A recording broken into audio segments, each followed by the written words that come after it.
Aquí tenemos la buena costumbre de escuchar a especialistas para preguntarles su opinión sobre los temas que te interesan. Lo hacemos cada mañana, desde las 7, por Metropolitan 88.5 FM. Vamos a invitar, digo de inmediato, a nuestro siguiente invitado. Él es Javier Sandoval, consejero regional del Biobío. ¿Cómo estás, Javier? Tanto tiempo sin vernos a través de la pantalla del Buena Costumbre. Sí, así es. Hola, muy buenos días, María José, Leslie. Qué gusto compartir con ustedes en esta mañana. Sí.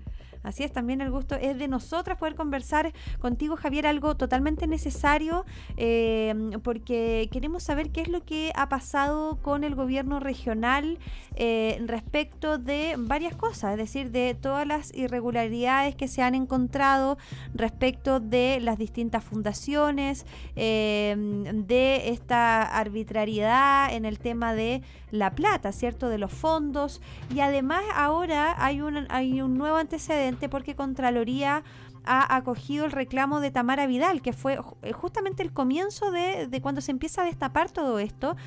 Tamara Vidal es acusada por el gobierno regional de cometer faltas administrativas, es separada de su cargo y desde ahí empiezan a aparecer nuevos antecedentes de otras irregularidades al interior del gobierno regional. Cuéntanos un poquito más en qué va todo eso, consejero. Sí, bueno, el caso que plantean, la verdad es que es bastante ilustrativo con respecto a los problemas de origen que tiene la crisis del gobierno regional en términos de transparencia. Hay un eslogan que se levantó y que se cayó íntegramente con esta crisis, que es el de la transparencia total.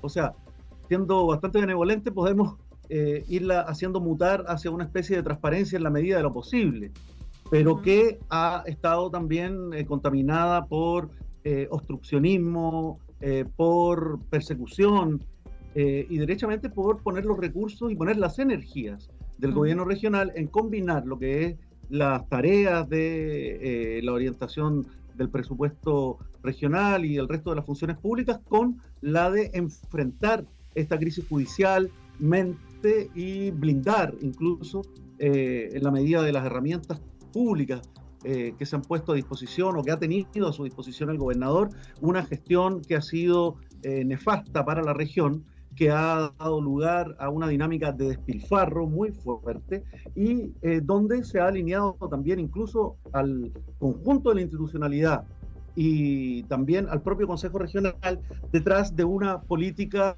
completamente autoritaria, completamente lejana de la transparencia y también de criterios, digamos, bastante básicos de probidad.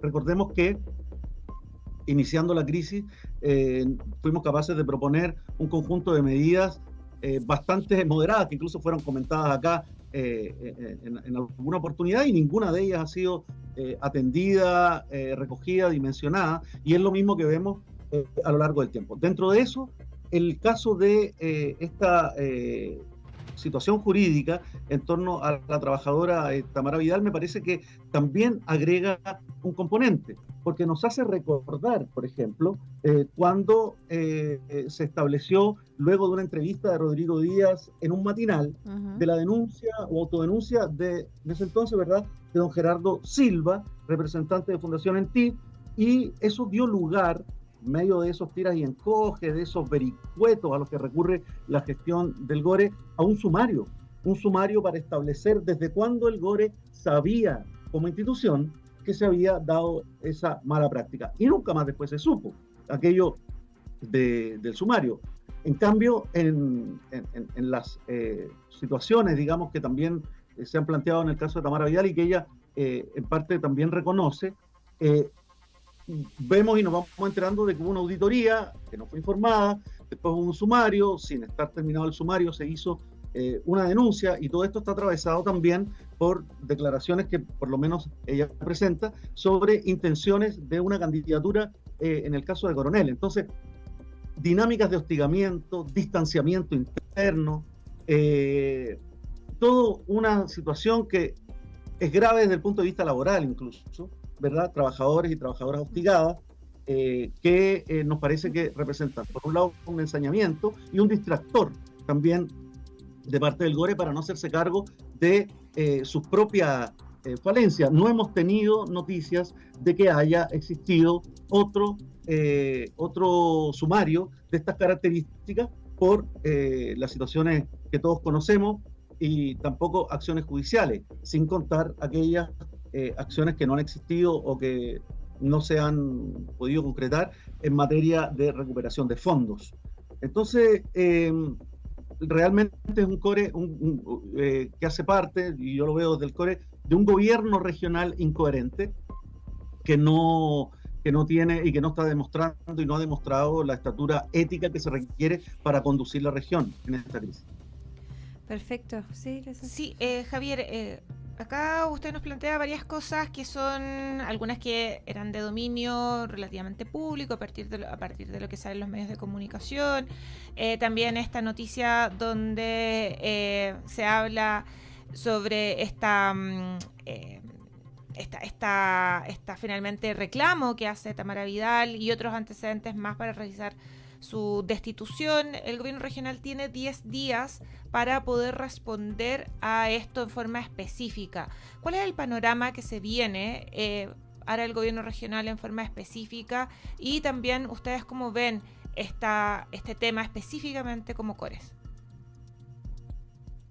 Bueno, desde el gobierno regional hay una inacción para enfrentar la problemática y la crisis que se ve reflejado, entre otras cosas, por ejemplo, en los mecanismos internos del sistema de control de gastos, más allá de las negligencias sorprendentes que hemos visto. Hay, hasta el día de hoy, por ejemplo, informes de auditorías que dan cuenta de que el control de cuentas se hace mediante una planilla Excel, lo cual es un mecanismo considerado como vulnerable. Hay informes y auditorías también de Contraloría que dan cuenta de la falta de procedimiento para atender, por ejemplo, las asignaciones directas. Pero vemos cómo ahora mismo el Consejo Regional lamentablemente vuelve a aprobar asignaciones directas para el gobernador. Ya. A pesar ¿Para de qué que no fines? En este caso, estamos hablando de las asignaciones directas de la línea de subvenciones, que requiere una aprobación del Consejo para que él pueda disponer de montos que son sustantivos igual, y él elige qué proyectos van. La verdad es que el gobierno regional, una de sus 18 medidas fue pasar esto por votación del CORE, y ahora lo está votando, pero sucede que nosotros lo que vemos es un iceberg, porque conocemos los proyectos que el gobernador pone en la mesa, pero desconocemos toda la cartera de postulaciones que se hacen y sobre la cual él hace la selección. Y hemos estado solicitando reiteradamente y por todo tipo de mecanismos, señales de humo, oficios, peticiones, rogativas, que se nos entregue y se transparente esa información para que se intente cumplir con la transparencia total, y eso no ocurre. Y por otro lado, la última comisión de fiscalización del CORE, para también hacer esa bajada respecto de cómo reacciona esta entidad, fue para sancionarnos a nosotros. Fue para emitir una sanción por cuestionar la administración del alcalde de Coronel y la gestión y las garantías respecto de proyectos que se están y que se vienen aprobando consecutivamente. No hay sesiones de la Comisión de Fiscalización, no hay un uso de recursos tecnológicos, programas computacionales suficiente como para que nosotros podamos acceder a través de la plataforma que sea a la cartera de proyectos. Entonces, eso es lo que hemos planteado y le hemos pedido, a pesar de el clima bien incómodo y difícil que hay en el gobierno regional, en el CORE, que se reflexione, se recapacite y se asuma la necesidad de un cambio en el funcionamiento, de asumir un rol más allá de la fiscalización, de exigir participación, incidencia y conocimiento en lo que se aprueba. Javier, y tienen consejero regional Javier Sandoval, estamos hablando con él en el marco del caso convenios en el gobierno regional del Biobío y este pronunciamiento de Contraloría respecto de la reclamación de la exfuncionaria del GORE, Tamara Vidal. Primero, ¿tienen acceso ustedes a las rendiciones de cuenta de los proyectos que ya están aprobados? Por ejemplo, el City Lab u otros que son bastantes recursos, 2.000 millones. Y lo otro es ¿qué tipo de proyectos ha aprobado el GORE desde que se destapó todo esto? ¿Hay proyectos que causan alguna suspicacia desde el Consejo Regional? Recordemos que todo el caso Polisi, ¿verdad? O caso Lencerías, que se le es conocido más popularmente, incluyó proyectos que eran bien, no sé, inauditos, porque tenía 250 millones para recuperar bancas, o para hacer un talleres de compostaje, que finalmente eso queda en la duda si ocurrió o no ocurrió. Una serie de irregularidades que hasta ahora mantiene formalizados a funcionarios del GORE, a Camila Polisi, y de hecho hace poquito nomás supimos que la Fiscalía formalizó además a Eduardo Quesada, que es representante de una de las consultoras que iban a llevar a cabo este proyecto de la Fundación ENTI, Matías Godoy también. Entonces hay nuevos antecedentes de la justicia, pero específicamente de al interior del Consejo Regional, que se supone es la entidad, ¿cierto?, electa además democráticamente, que tiene la facultad de fiscalizar lo que pasa en el gobierno regional. Sí.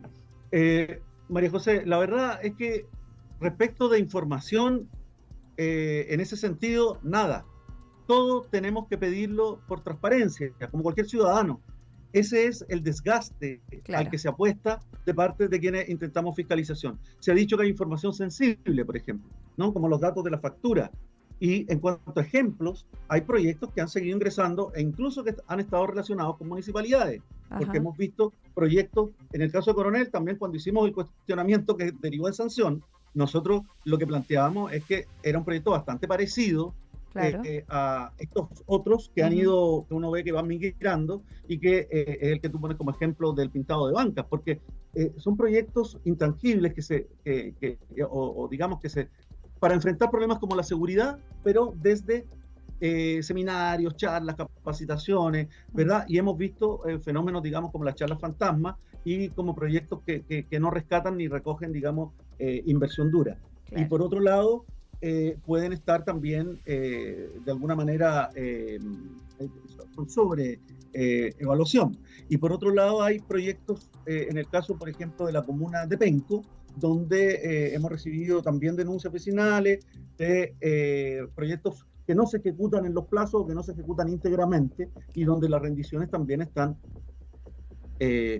amañadas, digamos. Entonces, frente a eso se requiere mucha mayor claridad y mucha mayor decisión de controlar este grave problema, porque se sigue produciendo ahora en otras entidades de manera más visible. O sea, lo que sabemos de Procultura, por ejemplo, lo que sabemos de City Lab, por ejemplo, a propósito de que ahora hay un tren descarrilado aquí mismo en nuestro territorio, en Pedro del Río, y que no estuvo incluido dentro de la primera presentación de diseño que después de un año hizo City Lab. Horizonte Ciudadano, por ejemplo. Todo eso nosotros lo vamos detectando, lo vamos encontrando por la vía de transparencia y no por la vía de lo que se nos entrega en el gobierno regional, y donde incluso hay cosas que hemos ido comprobando que no corresponden y que están tergiversadas, o sencillamente que se nos oculta información y que es contradictorio lo que se nos dice con la realidad. Sí, bueno, sigue el hermetismo entonces en el gobierno regional, y es también, no sé, genera bastante suspicacia, ya es la palabra de moda, que los propios consejeros regionales, que además existe una comisión de fiscalización, tengan que pedir los antecedentes por transparencia, como cualquier ciudadano de a pie. Convengamos que ustedes están ahí mismo y tienen el rol fiscalizador. Es que entonces es un tema importante, porque el rol no del es consejo, apropiado. Claro, el rol del consejo es ese, y lamentablemente no se está cumpliendo su rol. Justamente. Es una comisión fantasma. Claro, una comisión que no existe, no funciona como corresponde, porque, claro, o sea, las personas que están y que fueron elegidas para fiscalizar, además, porque fueron elegidas para representar, pero también para fiscalizar, va a fiscalizar con las mismas herramientas que tiene un ciudadano. Entonces, en el fondo, desde ahí yo creo que partimos mal y quizás falte alguna norma, legislar para esto, porque si no está la voluntad política del propio gobernador, lo vemos muy difícil esto de destrabarse. A propósito que también nos vamos a enfrentar en ¿cuánto? 10 meses, 9 meses a elecciones. Casi 10 meses. Entonces yo dudo que ahí esto tenga esperanza de poder iluminarse, Javier. O sea, yo soy al menos bastante pesimista, pero esperemos que a través de transparencia igual ustedes sigan haciendo ese trabajo de fiscalización activa, que son las herramientas que hasta el momento se tienen. Muchas gracias, Javier, que estés muy bien, y estamos también al habla. Pues, si acá Buena Costumbre siempre está disponible. Tema que vamos a estar conversando probablemente las próximas semanas nuevamente. Muchas gracias. Muchas gracias, Leslie y María José. Yo quisiera también despedirme haciendo un llamado al Consejo Regional del Biobío, a la ciudadanía, también a la academia, la verdad, a repensar el gobierno regional frente a esta crisis. O sea, a quienes valoramos la regionalización, a que destinemos los recursos en iniciativas, proyectos y programas que generen transformaciones que se necesitan de manera urgente y corrijan esta inmensa anomalía en la que estamos hoy día embarrados. Sin duda, Javier, muchísimas gracias. Buena Costumbre es actualidad y opinión, con el respaldo informativo de sabes.cl por Metropolitan 88.5 FM.